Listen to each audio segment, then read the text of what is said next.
here we go again. Hey guys, Epsy here. As you may have heard for the past few days, there's been a lot of noise about YouTube Heroes, whether it's a good idea or a bad idea, and as you can see from the like to dislike ratio, it's almost unanimous that it's a pretty bad idea. One thing a lot of people keep missing in terms of YouTube Heroes is not that they're trying to basically get rid of a lot of content creators. They're pretty much just trying to outsource. Now, to those who may not know what outsourcing is, imagine a game company who, like for example, Naughty Dog, and they're going to make Uncharted 5. You've probably seen sometimes where a company like that will let another company do Uncharted 5, and they're a much smaller company. This is basically what YouTube is trying to do, but not in a sense of trying to have somebody else do the work. They're just trying to basically pull in more staff in a very, very awkward way. Not that they're going to hire these people or anything, but they're going to put it in a volunteer format, dressed up with points and etc. Now, don't get me wrong. I'm not trying to defend YouTube in any kind of way, and I'm not trying to bash them in any kind of way either. This is good and bad, but a lot of people, once again, have been missing the point as to what's really going on. The first thing that's going to happen is, yes, people can put in captions and mass flag and whatnot, but YouTube won't just single-handedly just hand those tools out to people. Like, if they were going to just hand those tools out to people and let people just do that, the site would be down within 2 hours. Not even joking, not even exaggerating. It would be down within 2 hours with everybody going after everybody. I mean, you've seen the whole iDubbbz, Leafy nonsense and all the stuff that's happening. There's no way that they would allow people to have that much power. What would pretty much happen is that they would allow people to basically put in applications, or not really applications, but in that sense where they can put in captions or go and flag things, but then the YouTube staff would have to check it. Now, this leads to another problem that many people don't realize. Like I mentioned before, YouTube has grown into a big site, and the staff that they have to take care of this is really tiny. Now, if you give almost everybody this ability to do these kind of things, the amount of submissions that you're going to get back as a site yourself is going to be enormous, and that's going to only increase the workload.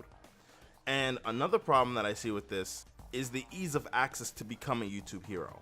Like, when it comes down to basically applying for ad revenue, or, well, not applying for ad revenue, but applying for AdSense, or even applying to YouTube or whatnot, there is somewhat of an extensive process to actually apply, but not as extensive for YouTube. But when it comes to YouTube Heroes, you literally just click 2 checks, click accept, and then you go further. I haven't checked on this personally, but it seems a little too easy. They're not asking for more information or tying your account to the whole thing. And even if they do, a lot of people will just make burner accounts, which they'll use to just flood the site and just go on a rampage. Another big problem that I see with this is, once again, and this has been like almost a trope for YouTube, how vague they're being with this whole thing. They only show a couple of tools, and at one point they only just say you unlock super tools. But I'm pretty sure it's not just mass flagging or being able to talk to staff directly or whatever. I know there's a couple other things, but the one thing that YouTube has to understand, and this is why people usually go up in arms whenever YouTube puts out a new policy or puts out a new rule or puts out a new feature, and people get really, really upset with it, is the fact that they're being very, very vague. I know I'm beating a dead horse when I say the word vague, because YouTube and the word vague are almost synonymous now, but YouTube has to get into the habit of actually letting people know what's going on. Like, they need to stop just saying things and just saying a couple words and then jumping to the next bullet point. They need to start going in detail with certain things, because as you saw with the whole advertiser friendly thing, everybody thought it was the end of YouTube, but nothing's really changed really. Yeah, there was that whole wave of people getting demonetized for like the first week or so.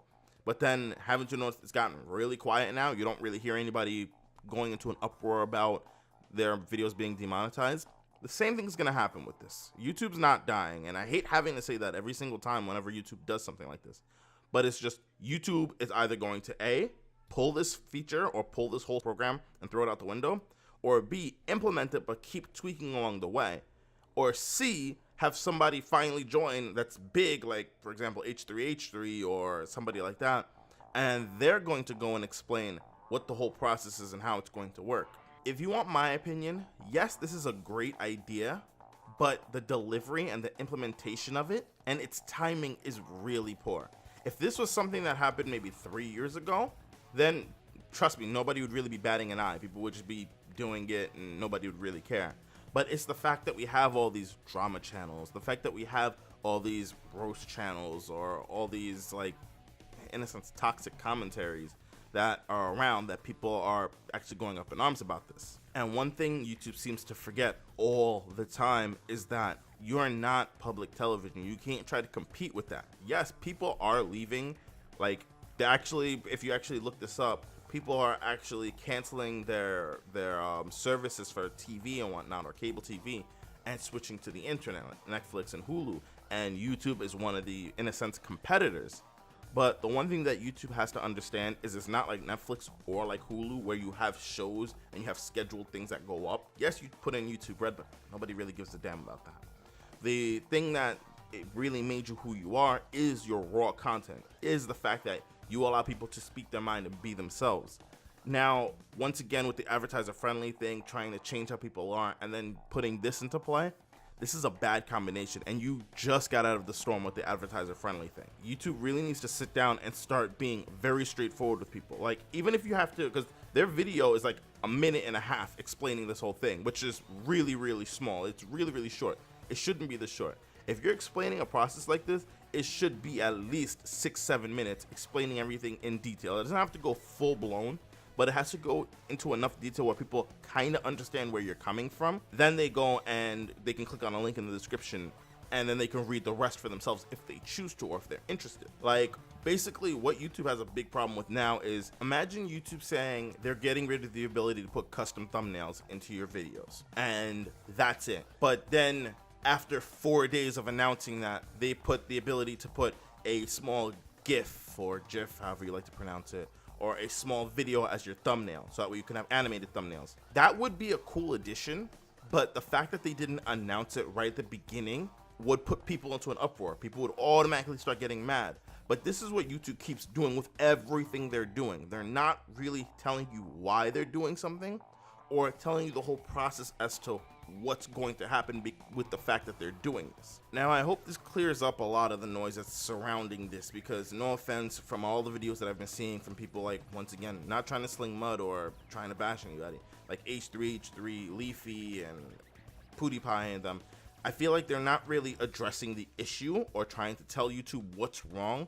They're just kind of sticking on this one thing over and over and over. Yes, the mass flagging thing is bad, but that's not the only problem.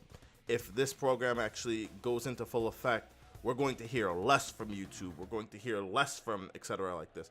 And it's just going to get real bad. This is the thing that I just wanted to address in this video. And if anything, I won't hold you for too long. But if you made it through this far in the video, thank you for sticking around. Thank you for listening to what I have to say. Well, how do you feel about this? Leave it in the comment section below. If you feel like you want me to address anything else that I might have missed, if you feel like I missed something, or if you want me to just talk about another topic in the future, just once again, leave it down there. If you agree with what I had to say, be sure to leave a like. If you didn't agree, leave a dislike and let me know what I may have gotten wrong, what I might have missed, or if you felt like you just don't really agree with me in general on this. Also, if you're not subscribed, why not leave a subscription? But if anything, be safe, have fun, and dive into imagination. Catch you guys later.